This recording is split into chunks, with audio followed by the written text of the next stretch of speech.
இன்றைக்கு விஜயதாச ராஜபக்சவனுடைய மகன் ரஹித ராஜபக்ச கைது செய்யப்பட்டிருக்கிறார். இதற்கு பின்னணியில பாதாள உலக குழுக்களோட நேரடியான தொடர்புகள் அம்பலமாக இருக்குது. அது பற்றி விரிவா பார்க்கலாம். அதே போல இன்றைக்கு ஜனாதிபதி அனுரகுமார் திசாநாயக்கா நாடாளுமன்றத்துக்கு வருகை தந்திருந்தவர்.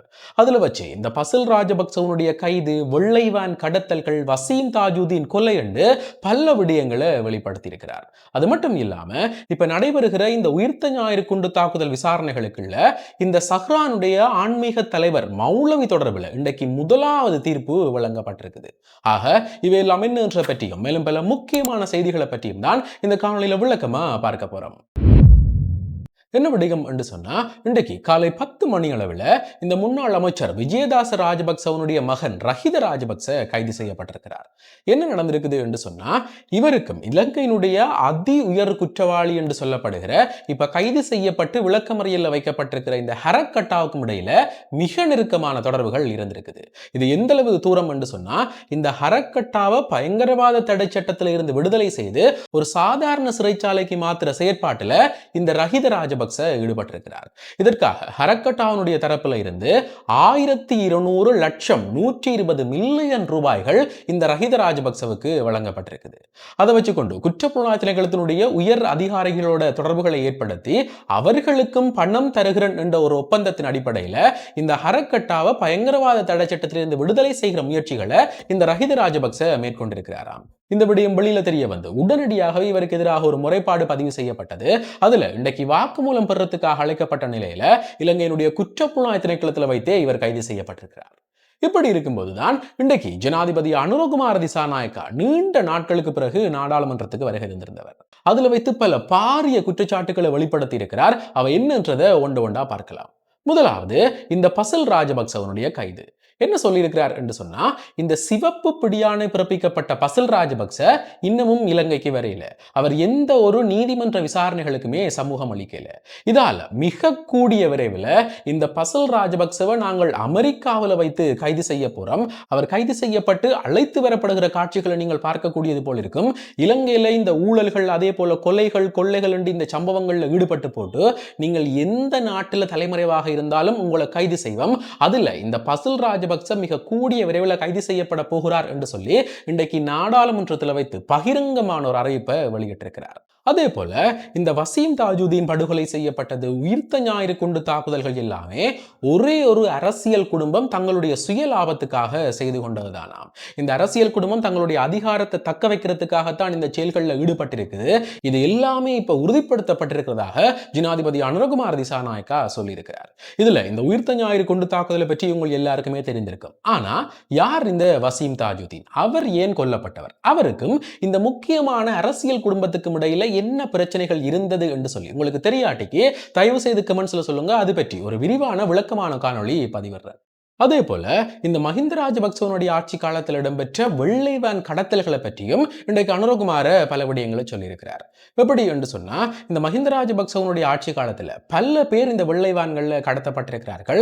அதுல பலர் அப்பாவிகள். அதாவது ஒரு தோட்ட தொழிலாளி தன்னுடைய தோட்டத்தை இடிக்கிறார்கள் என்று சொல்லி எதிர்ப்பு நடவடிக்கை செய்ததுக்கு அடுத்த நாள் அவர் ஒரு வெள்ளை வேன்ல கடத்தப்பட்டு காணாமலாக்கப்பட்டிருக்கிறார். இதே நபரை போல பல பேர் இல்லாமல் போயிருக்கிறார்கள். இதுக்கு எல்லாமே முழுக்க காரணம் அந்த ஒரே ஒரு அரசியல் குடும்பம் தான். இது எல்லாத்தையுமே நாங்கள் மக்களிடத்தில் கொண்டு போய் சேர்ப்போம், உங்களுக்கு தண்டனையை பெற்று தருவோம் என்று சொல்லி இன்றைக்கு எதிர்க்கட்சிகளுக்கு முன்னுக்கு நாடாளுமன்றத்தில் வைத்து சொல்லப்பட்டிருக்குது. அது மட்டும் இல்லாம இந்த ஊடகவியலாளர் லசந்த விக்ரமதுங்கவனுடைய படுகொலை கூட இந்த அரசியல் குடும்பத்தால செய்யப்பட்டதுதானாம். அவர் இறுதி நேரத்தில் தடுத்து வைக்கப்பட்டிருந்தது உபாலி தென்னக்கோன் என்று சொல்லப்படுகிற ஒரு நபரால தானாம். இவர்கள் எல்லோருமே சேர்ந்து அந்த அரசியல் குடும்பத்தை காப்பாற்றுறதுக்காகத்தான் லசந்த விக்ரமதுங்கவை படுகொலை செய்திருக்கிறார்கள். இது பற்றி இப்ப எங்கள்கிட்ட சகல தகவல்களுமே கிடைக்கப்பட்டிருக்குது. கூடிய விரைவில் அதற்கான விசாரணைகள் முற்றுப்பெறப்பட்டு அவர்களுக்கு நிச்சயம் தண்டனை பெற்றுக் கொடுக்கப்படும் என்று சொல்லியிருக்கிறார். இப்படி இன்றைக்கு நாடாளுமன்றத்தில் ஒரு பக்கம் பரபரப்பாக அடுக்கடுக்காக பல குற்றச்சாட்டுகள் சுமத்தப்பட்டு கொண்டிருக்கும் போது இன்றைக்கு இந்த உயிர்த்த ஞாயிறு குண்டு தாக்குதல் விசாரணைகள்ல ஒரு முக்கியமான தீர்ப்பும் வழங்கப்பட்டது. என்ன நடந்திருக்குது என்று சொன்னா, இந்த உயிர்த்த ஞாயிறு தாக்குதல் நடைபெற்ற பிறகு 2019ஆம் ஆண்டு காலப்பகுதிகளில் 24 பிரதான நபர்கள் கைது செய்யப்பட்டவர்கள். இவர்கள பல பேர் இப்ப வரைக்கும் தடுத்து வைக்கப்பட்டு விசாரிக்கப்பட்டு கொண்டிருக்கிறார்கள். அதுல முக்கியமான பிரதானமான நபர் தான் இந்த சஹ்ரானுடைய ஆன்மீக தலைவர் என்று சொல்லப்படுகிற மௌலவி. இவர் இந்த 2019ஆம் ஆண்டு நவம்பர் மாதம் அப்ப குற்றப்புலனாய்வு திணைக்களத்தினுடைய அதிகாரிகளாக இருந்தவர்களுக்கு முன்னிலையில் ஒரு வாக்குமூலம் வழங்கியிருந்தவர். இதுல இந்த கோட்டாபாய ராஜபக்சவை பற்றி, அதே போல இதற்கு பின்னணியில் இருந்திருக்கக்கூடிய பல முக்கியமான தரப்புகளை பற்றி பல விடயங்களை இவர் சொல்லியிருக்கிறார். இது எல்லாமே சாட்சிகளாக எடுத்துக்கொள்ளப்பட்டிருக்குது. இதால இந்த எதிர்க்கட்சிகளுக்கு பிரச்சனை ஏற்பட்ட பிறகு அவர்கள் இந்த மௌலவி வழங்கின வாக்குமூலம் என்றது ஏற்புடையதில்லை, மிரட்டி அவர்கிட்ட இருந்து வாக்குமூலங்களை பெற்றிருக்கிறார்கள். இதால இந்த வாக்குமூலங்கள் உண்மைதானா என்று சொல்லி ஒரு விசாரணை மேற்கொள்ளணும் என்று இலங்கையினுடைய நீதிமன்றத்தில் ஒரு வழக்கு தாக்கல் செய்திருந்தவர்கள்.